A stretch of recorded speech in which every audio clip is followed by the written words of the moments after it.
بسم اللہ الرحمن الرحیم۔ السلام علیکم۔ سیرت النبوی صلی اللہ علیہ وآلہ وسلم کی سیریز چل رہی ہے۔ پچھلی ویڈیو میں ہم نے آپ کو حضور صلی اللہ علیہ وآلہ وسلم کے مدینے کی طرف سفر کرنے کے چند واقعات بتائے۔ اس ویڈیو میں ہم حضور صلی اللہ علیہ وآلہ وسلم کے مدینے کے باقی سفر کا احوال بتائیں گے۔ حضور صلی اللہ علیہ وآلہ وسلم جب سو کر اٹھے تو حضرت ابو بکر صدیق رضی اللہ تعالیٰ عنہ کے ہاتھ میں دودھ تھا۔ آپ صلی اللہ علیہ وآلہ وسلم نے دودھ نوش فرمایا اور پوچھا، کیا روانگی کا وقت ہو گیا ہے؟ حضرت ابو بکر صدیق رضی اللہ تعالیٰ عنہ نے عرض کیا، جی ہاں ہو گیا ہے۔ اب یہ قافلہ پھر روانہ ہوا۔ ابھی کچھ دور ہی گئے ہوں گے کہ ایک خیمہ نظر آیا۔ خیمے کے باہر ایک عورت بیٹھی تھی۔ یہ ام معبد رضی اللہ عنہا تھیں۔ یہ اس وقت تک اسلام کی دعوت سے محروم تھی۔ ان کا نام عاتقہ تھا۔ یہ ایک بہادر اور شریف خان، انہوں نے بھی آنے والوں کو دیکھ لیا۔ اس وقت ام معبد رضی اللہ تعالیٰ عنہ کو یہ معلوم نہیں تھا کہ یہ چھوٹا سا قافلہ کن ہستیوں کا ہے۔ نزدیک آنے پر حضور صلی اللہ علیہ وآلہ وسلم کو ام معبد رضی اللہ عنہا کے پاس ایک بکری کھڑی نظر آئی۔ وہ بہت ہی کمزور اور دبلی پتلی سی بکری تھی۔ آپ صلی اللہ علیہ وآلہ وسلم نے ام معبد سے دریافت کیا، کیا اس کے تھنوں میں دودھ ہے؟ ام معبد بولی، اس کمزور اور مریل بکری کے تھنوں میں دودھ کہاں سے آئے گا؟ آپ صلی اللہ علیہ وآلہ وسلم نے ارشاد فرمایا، کیا تم مجھے اس کو دھونے کی اجازت دو گی؟ اس پر ام معبد رضی اللہ عنہا بولی، لیکن یہ تو ایسے بھی دودھ دینے والی نہیں ہے۔ آپ خود سوچئے، یہ دودھ کس طرح دے سکتی ہے؟ میری طرف سے اجازت ہے، اگر آپ اس سے دودھ نکال سکتے ہیں تو نکال لیجئے۔ حضرت ابو بکر صدیق رضی اللہ تعالی عنہ اس بکری کو حضور صلی اللہ علیہ وآلہ وسلم کے پاس لے کر آئے۔ حضور صلی اللہ علیہ وآلہ وسلم نے اس کی کمر اور تھنوں پر ہاتھ پھیرا اور دعا کی، اے اللہ، اس بکری میں ہمارے لیے برکت عطا فرما۔ جو ہی آپ صلی اللہ علیہ وآلہ وسلم نے یہ دعا مانگی، بکری کے تھن دودھ سے بھر گئے اور ان سے دودھ ٹپکنے لگا۔ یہ نظارہ دیکھ کر ام معبد رضی اللہ عنہا حیرت زدہ ہو گئیں۔ آپ صلی اللہ علیہ وآلہ وسلم نے ارشاد فرمایا، ایک برتن لاؤ۔ حضرت ام معبد ایک برتن اٹھا لائیں۔ وہ اتنا بڑا تھا کہ اس سے 8-10 آدمی سیراب ہو سکتے تھے۔ غرض حضور صلی اللہ علیہ وآلہ وسلم نے بکری کا دودھ نکالا، پھر اس کے تھنوں میں دودھ بہت بھر گیا تھا۔ آپ صلی اللہ علیہ وآلہ وسلم نے وہ دودھ پہلے ام معبد کو دیا۔ انہوں نے خوب سیر ہو کر پیا، اس کے بعد ان کے گھر والوں نے پیا۔ آخر میں نبی پاک صلی اللہ علیہ وآلہ وسلم نے خود دودھ نوش فرمایا اور پھر ارشاد فرمایا، قوم کو پلانے والا خود سب سے بعد میں پیتا ہے۔ سب کے دودھ پی لینے کے بعد آپ صلی اللہ علیہ وآلہ وسلم پھر بکری کا دودھ نکال کر ام معبد کو دے دیا۔ وہاں سے آپ آگے روانہ ہوئے۔ شام کے وقت ام معبد کے شوہر ابو معبد لوٹے۔ وہ اپنی بکریوں کو چرانے کے لیے گئے ہوئے تھے۔ خیمے پر پہنچے تو وہاں بہت سا دودھ نظر آیا۔ دودھ دیکھ کر حیران ہو گئے۔ بیوی سے بولے، اے ام معبد، یہ دودھ یہاں کیسے رکھا ہے؟ گھر میں تو کوئی دودھ دینے والی بکری نہیں ہے۔ مطلب یہ تھا کہ یہاں جو بکری تھی وہ تو دودھ دے ہی نہیں سکتی، پھر یہ دودھ کہاں سے آیا؟ حضرت ام معبد بولی، آج یہاں سے ایک بہت مبارک شخص کا گزر ہوا۔ یہ سن کر حضرت ام معبد اور حیران ہوئے۔ پھر بولے کہ ان کا حلیہ تو بتائیں۔ جواب میں ام معبد نے کہا، ان کا چہرہ نورانی تھا، ان کی آنکھیں ان کی لمبی پلکوں کے نیچے چمکتی تھیں، وہ گہری سیاہ تھیں، ان کی آواز میں نرمی تھی، وہ درمیانے قد کے تھے، یعنی کہ چھوٹے قد کے نہیں تھے، نہ ہی بہت زیادہ لمبے تھے۔ ان کا کلام ایسا تھا جیسے کسی لڑی میں موتی پرو دیے گئے ہوں۔ بات کرنے کے بعد جب خاموش ہوتے تو اس پر باوقار سنجیدگی ہوتی تھی۔ اپنے ساتھیوں کو کسی بات کا حکم دیتے تو وہ جلد از جلد اس کو پورا کرتے تھے۔ وہ انہیں کسی بات سے روکتے تھے تو فوراً رک جاتے تھے۔ وہ انتہائی خوش اخلاق تھے۔ ان کی گردن سے نور کی کرنیں پھوٹ پھوٹ کر نکل رہی تھیں۔ ان کے دونوں آئیبرو ملے ہوئے تھے۔ بال نہایت سیاہ تھے۔ وہ دور سے دیکھنے پر نہایت ہی شاندار اور قریب سے دیکھنے پر نہایت ہی حسین اور جمیل لگتے تھے۔ ان کی طرف نظر پڑتی تو پھر دوسری طرف ہٹ ہی نہیں سکتی تھی۔ اپنے ساتھیوں میں وہ سب سے زیادہ حسین و جمیل اور باروب تھے، سب سے زیادہ بلند مرتبے والے تھے۔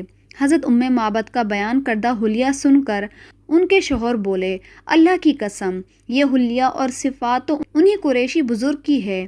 اگر میں اس وقت یہاں ہوتا تو ضرور ان کی پیروی اختیار کر لیتا، اور میں اب اس کی کوشش بھی کروں گا۔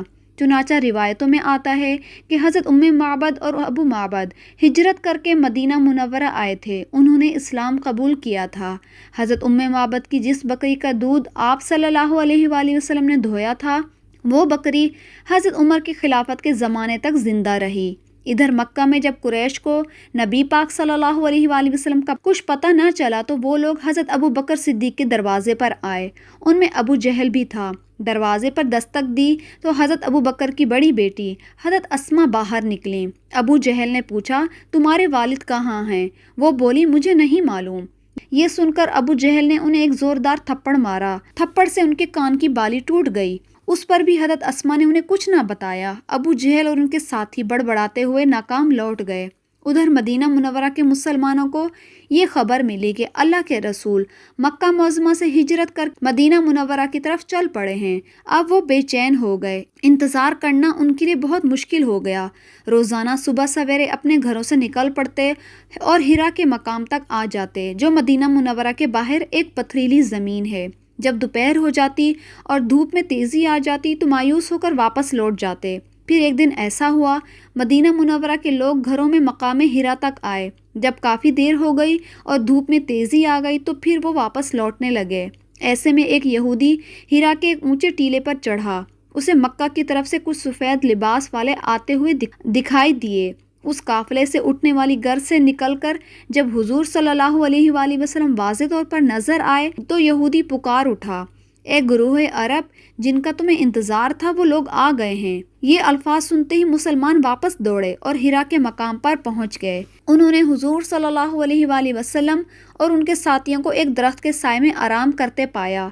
एक रिवायत में है कि 500 से कुछ ज़ायद अंसारियों ने आप सल्लल्लाहु अलैहि वसल्लम का इस्तकबाल किया।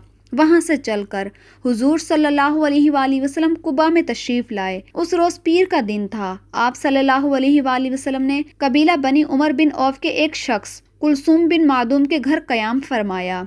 बनी उमर का ये घराना कबीला औस में से था।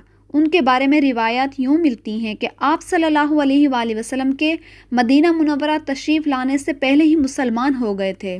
कुबा में हुजूर सल्लल्लाहु अलैहि वसल्लम ने एक मस्जिद की बुनियाद रखी और उसका नाम मस्जिद कुबा रखा। उस मस्जिद के बारे में एक हदीस में है कि जिस शख्स ने मुकम्मल तौर पर वज़ू किया फिर मस्जिद कुबा में नमाज पढ़ी तो उसे एक हज और उम्रे का सवाब मिलेगा। हुजूर सल्लल्लाहु अलैहि वसल्लम अक्सर उस मस्जिद में तशरीफ़ लाते रहे। उस मस्जिद की फजीलत में अल्लाह ताला ने सूरह तौबा में एक आयत भी नाजिल फरमाई। कुबा से आप सल्लल्लाहु अलैहि वसल्लम मदीना मुनव्वरा पहुँचे। जो ही आपकी आमद की खबर मुसलमानों को पहुँची, उनकी खुशी की इंतहा ना रही। हज़रत बर्रा फरमाते हैं कि मैंने मदीना वालों को हुजूर सल्लल्लाहु अलैहि वसल्लम की आमद पर जितना खुश देखा उतना किसी और मौके पर नहीं देखा। सब लोग आप सल्लल्लाहु अलैहि वसल्लम के रास्ते में दोनों तरफ आकर खड़े हो गए। औरतें छतों पर चढ़ गईं ताकि आपकी आमद का मंजर देख सकें। औरतें और बच्चे खुशी में ये अशार पढ़ने लगे, तलअल बद्रु अलैना, जिसका तर्जुमा कुछ यूँ है कि 14वीं रात का चाँद हम पर तुलू हुआ है। जब तक अल्लाह ताला को पुकारने वाला इस सरजमीन पर बाकी है, हम पर उसकी नेमत का शुक्र अदा करना वाजिब है। ए आने वाले शख्स जो हम में पैगंबर बनाकर भेजे गए हैं, आप ऐसे अहकामात लेकर आए हैं जिनकी पैरवी और इताअत करना वाजिब है। रास्ते में एक जगह हुजूर सल्लल्लाहु अलैहि वसल्लम बैठ गए। हज़रत अबू बकर हुजूर सल्लल्लाहु अलैहि वसल्लम के पास खड़े हो गए।